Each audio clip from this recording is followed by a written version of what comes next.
রাস্তায় আছি, অথচ সরকার নিশ্চুপ, সরকার নির্বিকার, সরকারের কোনো মাথা ব্যথা নেই। তার মানে কি আবারও প্রমাণিত যে শুধুমাত্র নারীরা নারী বলে বৈষম্যের শিকার?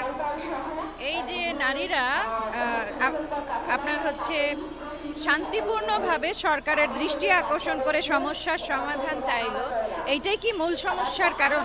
আমরা দেখেছি গতকালকেও দুজন উপদেষ্টা মহোদয়কে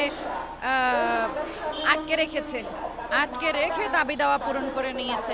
তা আমরা এইটা করি নাই, এইটাই কি আমাদের অন্যায়, অপরাধ? আমাদের উপদেষ্টা মহোদয় গার্মেন্টস কর্মী যারা আছেন, আপনারা দেখে থাকবেন গত ৩-৪ দিন আগে উনি বলেছেন একটা গার্মেন্টস কর্মীর যদি এতটুকু অসুবিধা হয় তাহলে মহিলা শিশু বিষয়ক মন্ত্রণালয় কঠোর পদক্ষেপ গ্রহণ করবে। তো আমরা কি আসলে মহিলা শিশু বিষয়ক মন্ত্রণালয়ের কেউ নই? আমরা কি নারী নই? আমাদের উপরে যে অন্যায় হচ্ছে, এই যে আমরা রাস্তায় পড়ে আছি আজকে ৫৭টা দিন রোদ বৃষ্টি ঝড় উপেক্ষা করে, তাহলে আমাদের জন্য উনি কাউকে কেন কিছু বলছেন না? যে এই মেয়েগুলো আমার মন্ত্রণালয়ের, আমার দপ্তরের মেয়েগুলো তাদের যৌক্তিক দাবি আদায় করার জন্য আজকে ৫৭টা দিন ধরে রাস্তায়, তারা বিভিন্ন সমস্যার সম্মুখীন হচ্ছে। এক তো প্রতিকূল পরিবেশ আপনারা দেখতেই পাচ্ছেন, একদিকে রোদ, একদিকে বৃষ্টি, একদিকে ঝড়, একদিকে প্রত্যেকটা দিন নানা রকমের এখানে আন্দোলন, নানা রকমের ঝামেলা। কালকেও তো এখানে মানে যুদ্ধক্ষেত্র হয়ে গেছে, আপনারা দেখছেন। তো এই মেয়েগুলো কিন্তু বাচ্চা সহকারে তার মাঝখানে, ওই যে ওইখানে যখন কাঁদানো গ্যাস ছুড়ে, সরি যে সাউন্ড গ্রেনেড না, আরেকটা যেন কি মানে ককটেল মারলো, ককটেল বিস্ফোরণ করলো, এইখানে বাচ্চাগুলো চোখে পানি চলে আসছে, তারা কান্নাকাটি করতেছে, কারণ তারা ওইটা নিতে পারতেছে না। তো এই জায়গায় একটা বাচ্চার যদি কোনো কিছু হয়, এই দায়ভার কার? এই দায়ভার কি সরকারের না? কেন সরকার এভাবে করে ফেলে রাখবে আমাদেরকে দিনের পর দিন? যদি আমাদের দাবি অযৌক্তিক হতো, সরকার নেগোসিয়েশনে আসে না কেন?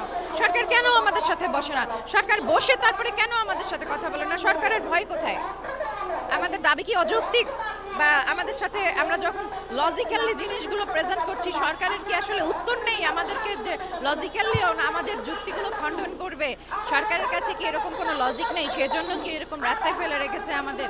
এটা রীতিমতো দুঃখজনক। আসলে আমরা ফ্যাসিস্ট সরকারের সমালোচনা করি, কিন্তু আপনারা দেখেন ফ্যাসিস্ট সরকারও আমাদের সাথে অন্যায় করে গেছে।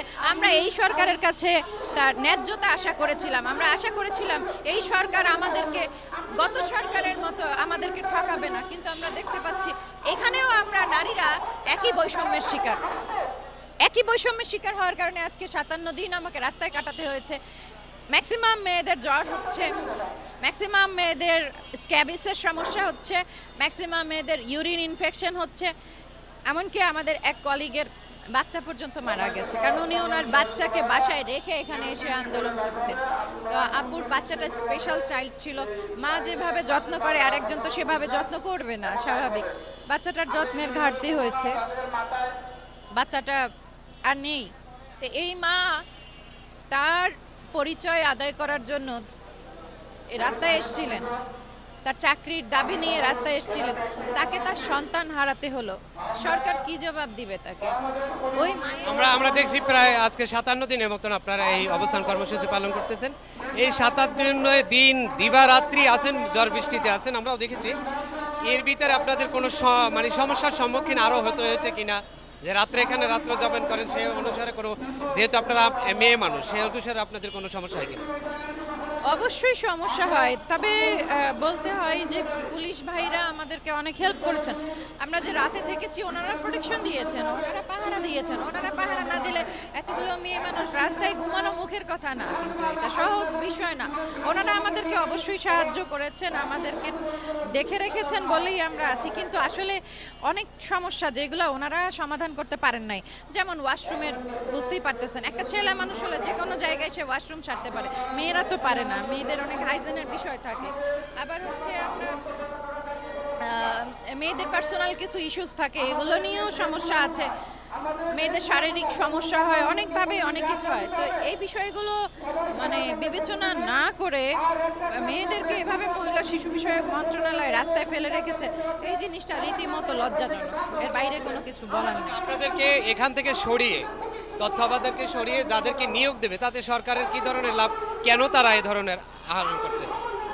তথ্য আপাকে সরিয়ে যাদেরকে নিয়োগ দিবে তাতে তো সরকারের লস ছাড়া কোনো লাভ নাই। কারণ হচ্ছে একটা জিনিস দেখেন, এইখানে আমরা যারা কাজ করছি, আমরা 7 বছর ধরে কাজ করছি। সরকার কিন্তু আমাদের পেছনে কোটি কোটি টাকা খরচ করে আমাদেরকে ট্রেনিং দিয়ে দক্ষ তৈরি করেছে। আর যে মানুষকে নিয়োগ দেবে সে একদম ফ্রেশার মানুষ, তার মানে আমার অভিজ্ঞতা আর তার অভিজ্ঞতা, আমার অভিজ্ঞতার সামনে তার অভিজ্ঞতা জিরো। তাহলে আমি যে নারীকে সেবা দিচ্ছি, আমি যেভাবে সেবা দিব উনি সেভাবে সেবা দিতে পারবেন না। এবং ওই ফ্রেশার মানুষগুলোকে সেবা দেওয়ার জন্য সরকারকে ওদেরকে ট্রেন আপ করতে হবে, ওদের পিছনে কোটি কোটি টাকা আরও খরচ করতে হবে। তার মানে সরকারের আর্থিক লস হচ্ছে এবং সেই সাথে সেবার মান নষ্ট হচ্ছে। কারণ এই মানুষগুলো অলরেডি ট্রেন্ড মানুষ, তো এদের হাতের সেবা আর একজন ফ্রেশ মানুষের সেবা কখনোই এক হবে না। আপনারা দেখবেন যে আপনারা যখন হাসপাতালে ব্লাড স্যাম্পল দেওয়ার জন্য যান, এক সিরিঞ্জ রক্ত নেওয়ার জন্য কেউ 3 বার আপনার হাত ছিদ্র করে, আর কেউ রক্ত নিতেছে আপনি আলাপই পাইলেন না যে সে রক্ত নিছে। কেন?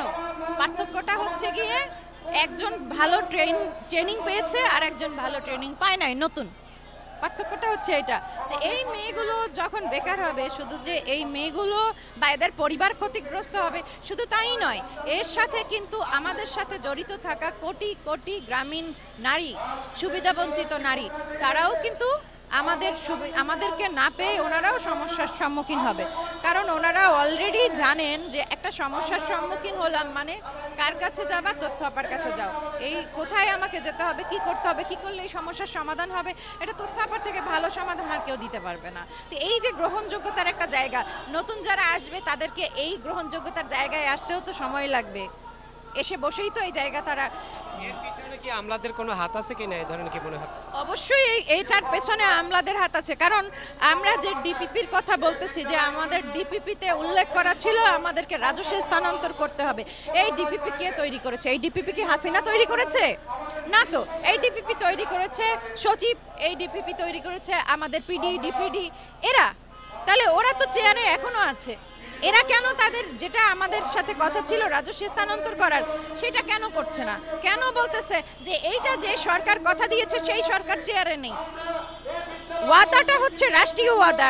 রাষ্ট্রের সরকার কোন সরকার সেটা আমার দেখার বিষয় না। আমি সাধারণ মানুষ, আমি রাজনীতি করি না, আমি আম জনতা। আমি আমার অধিকার চাই। আমি হচ্ছে গিয়ে আমার যোগ্যতায় পরীক্ষা দিয়ে এসেছি, আমি আমার যোগ্যতার ভিত্তিতে যেহেতু নিয়োগ প্রাপ্ত, যেটা আমার সাথে রাষ্ট্রের ওয়াদা ছিল, রাষ্ট্র সেই ওয়াদা রক্ষা করবে, আমি সেটা চাই। কোন সরকার চেয়ারে ছিল, কে নাই, এটা আমার জন্য দেখার বিষয় নয়। দর্শক, আপনারা দেখতে পাচ্ছিলেন এতক্ষণ আমরা তথ্য আপাদের সাথে কথা বলছিলাম। প্রায় 57 দিনের মতন তারা এই অবস্থান কর্মসূচি পালন করতেছেন ঢাকার জাতীয় প্রেস ক্লাবের সামনে।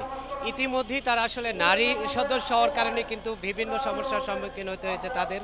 এই বৃষ্টি রোদ বৃষ্টিতে পড়েও কিন্তু তারা সেই তাদের আন্দোলন কর্মসূচি চালিয়ে যাচ্ছেন এবং তারা অভিযোগ করেছেন এতে করে দেশের যারা আমলা রয়েছেন সে আমলাদের স্বার্থকতার কারণেই কিন্তু তারা আজকে এই তাদের অবস্থান থেকে বঞ্চিত হয়েছেন। তাদের পদ থেকে আজকে এভাবে তাদেরকে সরিয়ে দেওয়ার জন্য ষড়যন্ত্র চলতেছেন। Swapan Shahriar, news Bangla TV.